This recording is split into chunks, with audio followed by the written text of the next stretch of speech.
त्यांचं मूल रांगत रांगत येऊन नकळत पायाखाली चिरडले गेले. ते देवाच्या भक्तीत एवढे लीन होते की त्यांना आपल्या बाळाचे रडणे देखील ऐकू आले नाही. घडलेल्या प्रकाराचे प्रायश्चित्त म्हणून संत गोरा कुंभार यांनी आपले दोन्ही हात कापून टाकले.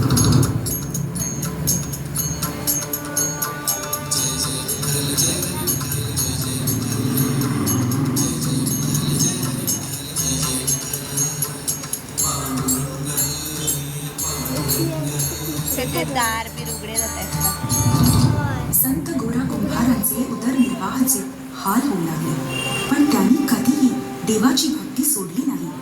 तेव्हा चमत्कार झाला.